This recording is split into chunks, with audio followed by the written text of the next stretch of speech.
నమస్తే, నేను విజయారెడ్డి. రేవంత్ రెడ్డి మాటలు లాజిక్గా మాట్లాడినా, మ్యాజిక్గా మాట్లాడినా, లేకపోతే తెలివి లేక మాట్లాడినా అనే చర్చ బాగా జరుగుతుంది. పాక్ అండ్ ఇండియాకి సంబంధించిన యుద్ధం ఎంత హీట్ని క్రియేట్ చేస్తుందో ఈయన మాటలు కూడా అంతే ఉంది. అయితే మరి కాంగ్రెస్ మిగతా నేతలు ఎందుకు గప్చుప్గా ఉన్నారు? చెప్పుకోలేకపోతున్నారా, లేకపోతే లోపనే మింగుకుంటున్నారా? అర్థం కాని పరిస్థితి ఉంది. సో దీని గురించి డీప్ డిస్కస్ చేద్దాం. మనతో ఉన్నారు అనలిస్ట్, ఉద్యమకారుడైన వి ప్రకాష్ గారు మనతో ఉన్నారు. సార్ నమస్తే. సార్ ఏం సార్, ఒకవైపు ఏమో మన అక్కడ యుద్ధం ఎట్లనంటే ఇక్కడ మాక్ డ్రిల్ చేస్తుంటేనే ఆ యుద్ధ వాతావరణం ఇక్కడ కూడా కనిపిస్తుంది. అంటే ఇక్కడ కూడా ఏమో జరగబోతుంది అంటే సైరన్ అనేసరికి. బట్ ఇంతకంటే ఇంకా హీట్ క్రియేట్ చేసింది రేవంత్ రెడ్డి ముఖ్యమంత్రి మాట్లాడిన మాటలు. దీంతో లాజిక్ ఉందా, మ్యాజిక్ ఉందా, అసలు నిజంగానే చేతులు ఎత్తేసి మాట్లాడిన అనేది ఈరోజు తెలంగాణ ప్రజలు ఏ ఇద్దరిని పలకరించినా, ఏ ఒక్కరిని పలకరించినా దీని గురించి చర్చ పెడతారు. ఏం చెప్తారు మీరు దీని గురించి? మీరు లాజిక్ మ్యాజికే అన్నారు, కానీ దీని వెనకాల కాన్స్పిరసీ ఉన్నది, ఒక కుట్ర ఉంది. ఓ అనుకున్నాం అది కూడా. ఎందుకంటే ఒక ముఖ్యమంత్రి స్థాయి వ్యక్తి, అందులో రేవంత్ రెడ్డికి అవగాహన లేదని అనుకోము. ఆయన అప్పుడప్పుడు అట్లా అపరిపక్వతతో మాట్లాడినట్టు అనిపించినా కూడా దాని వెనకాల తప్పకుండా ఒక కాన్స్పిరసీ అనేది ఉంటుంది. దీని వెనకాల ఉన్న కాన్స్పిరసీ ఏంటి అంటే ఎప్పుడు కూడా ఏ దేశ ప్రధాని కానీ, ఏ రాష్ట్ర ముఖ్యమంత్రి కానీ తనకు తను డిమోరలైజ్ చేసుకునే విధంగా, తగ్గించుకునే విధంగా, తన మాటల వల్ల రాష్ట్రం అధోగతి పాలయ్యే విధంగా ఎప్పుడూ ఎవరు వ్యవహరించరు. అంత అవగాహన లేని వ్యక్తి అయితే కాదు రేవంత్ రెడ్డి. ఉద్దేశపూర్వకంగానే ఆ మాటలు మాట్లాడాడు. ఎందుకు అనంటే మొన్నటిదాకా కృష్ణా గోదావరి జలాలను ఆంధ్రకు పారేటట్టు చేశాడు. తను ఎక్కడ కూడా వాళ్ళు నీళ్లను జలచౌర్యం చేస్తుంటే, నీళ్ళను దోచుకుపోతూ ఉంటే ఆపే ప్రయత్నం చేయలేదు ఆయన. ఏదో ఫార్మల్గా కృష్ణా బోర్డు దగ్గర ఒక దరఖాస్తు చేయడం తప్పితే ఆయన ఎక్కడ కూడా గట్టిగా దాన్ని ఆపే ప్రయత్నం చేయలేదు. ఇప్పుడేమో ఈ హైదరాబాద్కు రావాల్సిన పెట్టుబడులు కానీ, పైకేమో జపాన్ పోయి, దావోస్ పోయి పెట్టుబడులు తేవడానికి ప్రయత్నం చేస్తున్నట్టు కనబడుతూ ఉన్నాడు. మళ్ళీ తన మాటలతోని ఆ పెట్టుబడులు రాకుండా పక్కనున్న ఆంధ్ర రాష్ట్రానికి పోయేటట్టు చేస్తున్నాడు. ఇక్కడున్న ఇండస్ట్రీస్ కానీ, ఇక్కడ ఎవరైతే ఇంతకుముందు కమిట్ అయి పెట్టాలని అనుకున్న వాళ్ళు ఉన్నారో వీళ్ళందరూ కూడా తరలిపోవడానికి ఆయన మాటల యొక్క ప్రభావం చాలా ఉంటుంది. నష్టపోతారు కదా ఆయన. వ్యక్తిగతంగా కూడా ఆయనకున్న క్రెడిబిలిటీ కానీ, లేకపోతే కొంత స్టేచర్ అవన్నీ కూడా పడిపోయే అవకాశాలు లేవా? నాలాంటి వాళ్ళమైతే ఎన్నడూ కూడా ఆయన తెలంగాణ కోసం ఏదో చేసిండు, భవిష్యత్తులో ఏదో చేస్తాడు అని మాకెప్పుడు ఏమాత్రం ఒక వెంట్రుకంతా కూడా నమ్మకం లేదమ్మా ఆయన మీద. ఆయన ఎన్నడూ జయ తెలంగాణలే, ఎన్నడూ అమరులకు నివాళులు అర్పించలేదు, అమరవీరుల స్తూపం దగ్గరకు వచ్చిన పాపన పోలేదు. ఆయనకి ఏనాడు తెలంగాణ పట్ల కమిట్మెంట్ లేదు. ఆయన గాడ్ ఫాదర్ అనొచ్చు, ఆయన మెంటర్ అనొచ్చు, ఆయన ఫైనాన్సర్ అనొచ్చు, అన్నీ కూడా ఆంధ్రలోనే ఉన్నారు. కానీ ఆయన తగ్గించుకోవడం వల్ల ఏంటి ఆయనకేంద్ర ఫ్యూచర్ ఏంది? ఏమైనా కమిట్మెంట్ ఉంది మనకేం తెలుసు? ఇప్పుడు ఆయన మీకు చిన్నప్పుడు తోలుబొమ్మలాట చూసారా మీరు? పైన ఆడిస్తూ ఉంటారు. మరి ఆయన ఆడించే వాళ్ళు ఏం చెప్తే అది చేయాలి కదా. ఆయన ఒక బానిసలాగా వ్యవహరిస్తున్నాడు. యజమాని ఏం చెప్తే బానిస తినాల్సి వస్తుంది. కానీ ఇప్పుడు సమకాలీకుడు అని చెప్పుకుంటున్న నేపథ్యంలో ఆయన ఏమన్నా చెప్పుకొని అమ్మా, ఇప్పుడు తలలో మెదడున్నోడు ఎవడైనా తనంతను తగ్గించుకునే విధంగా మాట్లాడతాడా? ఇప్పుడు ఆ మాటలు ఎవరితో మాట్లాడాలి?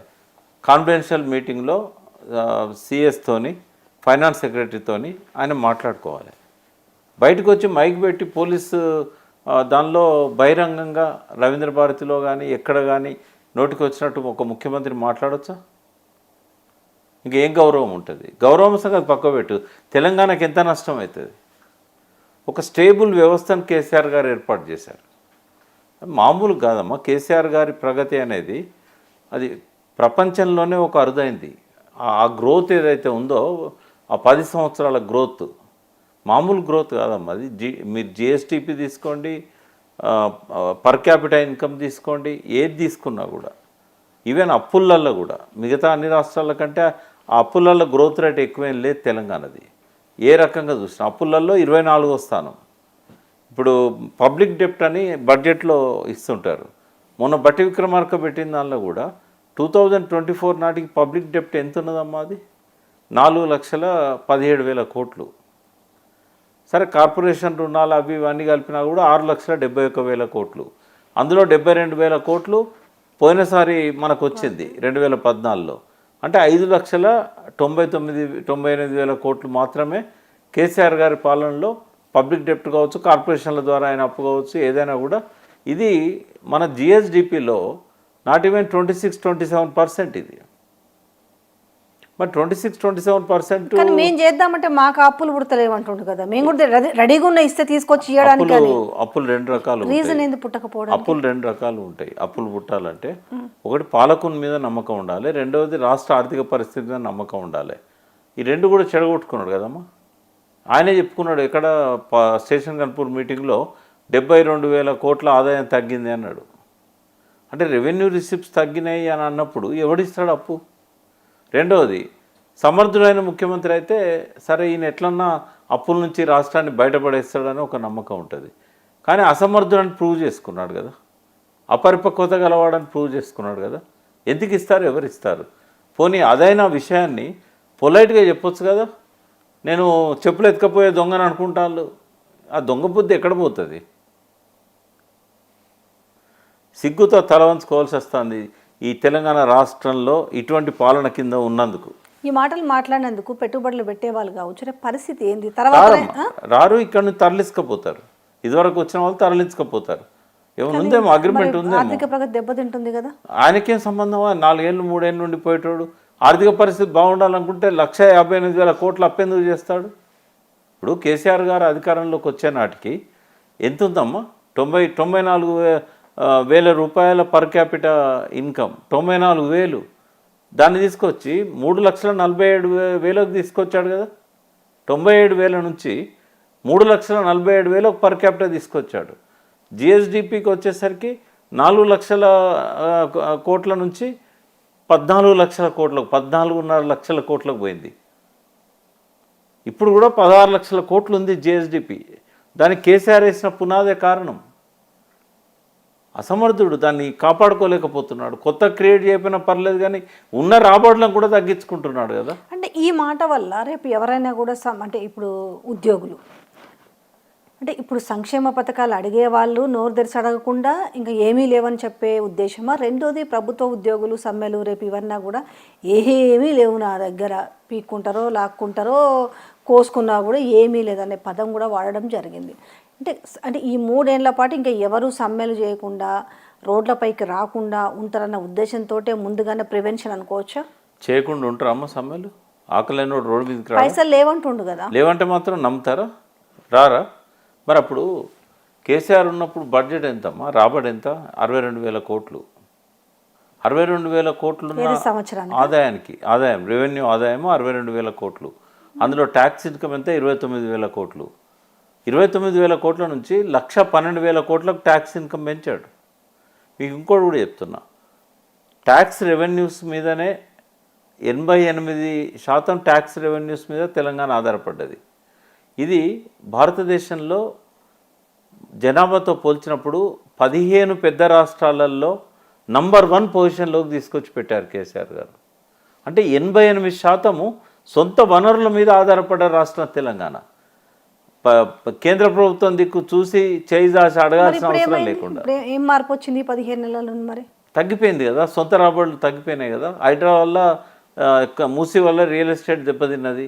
అన్ని రంగాలలో కూడా ఇన్కమ్ తగ్గుతూ వచ్చింది. ఈయనకున్న అపరిపక్వత వల్ల కావచ్చు, అసమర్థత వల్ల కావచ్చు, ఆ నోటి దూల వల్ల కావచ్చు. సరే ఓకే, నాకు తెలియదు కానీ మిగతా వాళ్ళు కనీసం ఒక సలహా ఇచ్చే పరిస్థితి లేదా? ఇస్తున్నా తీసుకోవడం లేదు. మిగతా వాళ్ళైతే క్యాబినెట్లో అంతకుముందు అయితే ప్రభుత్వంలో పనిచేసారు కదా, కొంత అవగాహన అయితే ఉంటుంది కదా. మాట్లాడతలేరమ్మా. ఇప్పుడు ఉదాహరణకు ఈయన 100 సార్లు చెప్పిండు కాళేశ్వరం అని, కూలేశ్వరం అని, కాళేశ్వరం పోయిందని, మేడిగడ్డ పనికి రాదని, ఇట్లా 100 సార్లు చెప్పాడు. నాకు ఒక్క ఇంజనీర్ అన్న చెప్పిండు అమ్మ. ఇది ఈఎన్సీ దగ్గర నుంచి కాళేశ్వరంలో ఉన్న ఒక అసిస్టెంట్ ఎగ్జిక్యూటివ్ ఇంజనీర్ వరకు చిన్న స్థాయి ఎవరైనా చెప్పిందా కాళేశ్వరం వేస్ట్ అని? కూలేశ్వరం అని చెప్పిందా? అన్నారం సుందిలో పనికి రావని చెప్పిందా? ఎన్డీఎస్ఏ చెప్పిందా? ఎన్డీఎస్ఏ రిపోర్ట్ ఏదో వచ్చింది కదా. ఎన్డీఎస్ఏ రిపోర్ట్లు ఏం చెప్పిందమ్మా? నిపుణులను పెట్టి పరిశీలించాలని చెప్పారు. అన్ని ఎన్డీఎస్ఏ రిపోర్ట్ ఇవ్వడం చదివిందా అసలు? అది పనికిరావని చెప్పిందా? అన్నారం సుందిల్లో రిపేర్లు చేయమని చెప్పింది. మేడిగడ్డను ఎవరైతే దానిలో ఈ నిపుణులు వచ్చి పరిశీలన చేసిన తర్వాత దాన్ని మళ్ళా కట్టాలని చెప్తాంది ఎన్డీఎస్ఏ. గతంలో కూడా చెప్పారు వాళ్ళు వచ్చి. సరే, అయితే ఇప్పుడు ఈ రాష్ట్ర ముఖ్యమంత్రి మీరు అన్న ప్రశ్నకి ఏంటంటే, ఇరిగేషన్ డిపార్ట్మెంట్ ఇది ఎగ్జాంపుల్ ఇచ్చాను నేను. ఏ డిపార్ట్మెంట్లో ఎవ్వరూ నోరు తెరిచి మాట్లాడడం లేదు. ఒక మాట చెప్తా, రామకృష్ణారావు సమర్థుడా అసమర్థుడా? ఫైనాన్స్ సెక్రటరీ 10 బడ్జెట్లు తయారు చేసిన వ్యక్తి 11వ బడ్జెట్ కూడా రేవంత్ రెడ్డి గవర్నమెంట్లో పెట్టించాడు. మరొక సమర్థుడు అనే కదా నువ్వు చీఫ్ సెక్రటరీ చేసావు ఆయనను. మధ్యలో ఉన్న సీనియారిటీ ఉన్న వాళ్ళని కూడా పక్కకు పెట్టి చేసావు కదా. మరి సమర్థుడు తెలంగాణను అధోగతి పాలు చేసిండా? Telangana GSDP per capital income పెంచిండా? మరి ఆయనే కదా అప్పులు పుట్టించింది. మరి కేసీఆర్ గారికి అప్పు ఎట్లా పుట్టింది? 62,000 కోట్ల రెవెన్యూలు ఉన్న బడ్జెట్ ఉన్న రాష్ట్రంలో అప్పులు ఎట్లా పుట్టినాయి? ఇప్పుడు 2,20,000 కోట్ల ఆదాయం ఉన్న తెలంగాణలో అప్పులు ఎందుకు పుట్టట్లేదు? మరి కేసీఆర్ ఏ పథకం అన్న ఆపిల్ల? అన్ని పథకాలు కేసీఆర్ కదా మొదలుపెట్టింది. మరి కేసీఆర్ ఎట్లా ఇవ్వగలిగిండు? కేసీఆర్ కష్టాలు రాలేదా? నీలాగా తాడిచెట్టు ఎక్కి అరిచిండా లొట్టి మీద కాకిలాగా? సభ్యత అడ్డం వస్తుందమ్మా. పార్లమెంటరీ పదాలు వాడాలి కదా. నిన్న మొన్న నేను ఒక 2 మీటింగ్లలో అన్పార్లమెంటరీ వర్డ్స్ వాడినాను. ఎందుకంటే రక్తం సలసల మరుగుతుంది. ఒక ముఖ్యమంత్రి ఇట్లుంటాడా?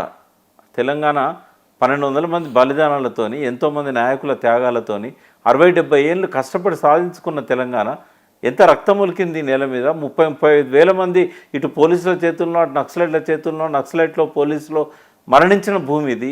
ఒకవేళ తెలంగాణ 69లో వస్తే ఈ నక్సలైట్ ఉండకనే పోయేవాళ్ళు. ఆ నక్సల్ బరిలోనే పరిమితమైన ఉద్యమాన్ని తెలంగాణకు తెచ్చే వాళ్ళే కాదు. ఓ పక్కన 35,000 మంది రైతులు బలిదానాలు చేసుకున్నారు. ఆటలు ఆడుకుంటుండా, తమాషా అనుకుంటుండా? ఆయన అసెంబ్లీలో కొట్టిన డైలాగే నేను కొడతా, బట్టలు ఊడదీసి తరుముతారు. శ్రీలంకలో చూసాం కదా. శ్రీలంకలో ఆ రాజప్రసాదం మీదకి ప్రజలంతా కూడా కట్టెలు పట్టుకొని గుత్పలు పట్టుకొని పోతే ఆడు దొంగతనంగా ఫ్లైట్ ఎక్కి పారిపోయాడు. ఏ దేశం కూడా మా దేశానికి రావద్దని చెప్పింది. ఆ పరిస్థితి భారతదేశంలో ఇప్పటిదాకా ఏ ముఖ్యమంత్రి రాలే. కానీ మన ముఖ్యమంత్రికి వస్తుంది, మనం కల్లారా చూస్తాం. రేపు సమరశంకం ఊతున్నారు ఎన్జిఓలు. ఇవాళ రాత్రి నుంచి ఆర్టీసీ వాళ్ళు బస్సులు బంద్ పెడతామన్నారు. ఇదంతా జరుగుతుంది. రేపు పెన్షన్లు ఇవ్వకపోతే పెన్షనర్స్ వస్తారు. లేవంటుండు కదా. అదే లేవంటే నీ అసమర్థుడు దీపో అని చెప్తారు. నీకు చేత కాదు, నువ్వు దిగిపో. ఇప్పుడు వాళ్ళు ఎవరన్నా బ్యాంకు వచ్చిన వాళ్ళు చెప్పుల దొంగ అనుకున్నారో అనుకోలేదో మనకు తెలియదు, కానీ ప్రజలైతే అనుకుంటారు ఈ దొంగను నెత్తిన పెట్టుకున్నాం అని అనుకుంటారు. దీన్ని రిఫ్లెక్షన్ ఏ విధంగా ఉండబోతుంది? అసలు పరువు పోతుందమ్మా. మాలాంటి వాళ్ళకు గుండె రగులుతుంది. రాహుల్ గాంధీ ఇప్పుడు ఏంది ఇట్లా మాట్లాడిన దానికి ఏమైనా నిర్ణయం ఉన్నదే? 3 రాష్ట్రాల్లో ఉంది, హిమాచల్ ప్రదేశ్, కర్ణాటక. మంచి మాట అన్నారు. 1963లో ఆఖరిసారి తమిళనాడులో కాంగ్రెస్ పార్టీ అధికారంలోకి వచ్చి ఉన్నది. 63. మామూలు వ్యక్తి కాదు ఆయన. రేవంత్ రెడ్డి లాంటి ముఖ్యమంత్రి కాదు. నెహ్రూకు, ఇందిరాగాంధీకే వాళ్ళు గౌరవించే ఒక గొప్ప వ్యక్తి కామరాజ్ నాడార్. ఆ తర్వాత మళ్ళీ తమిళనాడులో అధికారంలోకి వచ్చిందా? 70 ఏళ్ళు ఇప్పుడు ఎన్నడు రాలే. సిద్ధార్థ శంకర్ రాయ్ ఒక గొప్ప చీఫ్ మినిస్టర్. ఆయన ఇందిరాగాంధీ దగ్గర, నెహ్రూ దగ్గర ఆయనకు అద్భుతమైన పేరు ప్రతిష్టలు ఉండే. 66లో దిగిపోయాడు. 66-67. ఈరోజు వరకు బెంగాల్లో కాంగ్రెస్ ఎన్నడూ మళ్ళీ రాలే. So is the last chief minister of 150 years Congress party in Telangana. మళ్ళీ జన్మల కాంగ్రెస్ ఇక్కడ ఊపిరి పీల్చుకోదు, అడుగు పెట్టదు. కాంగ్రెస్ని ఎవడు నమ్మడు. ఇప్పుడు పుట్టిన పూర్వం దగ్గర నుంచి 100 ఏళ్ళ ముసలం దాకా కూడా ఎవడు నమ్మడు. ఇంకో 10 తరాలు పోయే తర్వాత చూడాలి మనం కాంగ్రెస్. ఆ కాంగ్రెస్ను భూస్థాపితం చేయడానికే వచ్చాడు ఈయన. ఆ కాంగ్రెస్ ముసుగేసుకొని. తెలంగాణ ప్రజలందరూ కూడా ఈరోజు ఆశ్చర్యపోతున్నారు. ఏంది ఇదా మేము చూస్తున్నది అనుకునే ప్రజల్ని ఏ ఒక్కరిని పలకరించినా కూడా చేరదనుకుంటారేమో, కానీ పబ్లిక్ ఇంత చేతగానితనం అనే కాడికి వచ్చేసారు. అంటే ఇప్పుడు వాళ్ళని వాళ్ళు తిట్టుకోవాల్సిన పరిస్థితి. ఇటువంటి మనం ఎత్తున పెట్టుకున్నామని. సరే, అది ఎట్లున్నా ఇప్పుడు మార్చలేం కాబట్టి ఇంకా ఆయనంతటా ఆయన రాజీనామా చేయాలి, లేకపోతే ప్రజలన్నా దించేయాల్సి వస్తుంది. ఆ పార్టీ నాయకులన్నా దించాల్సి వస్తుంది.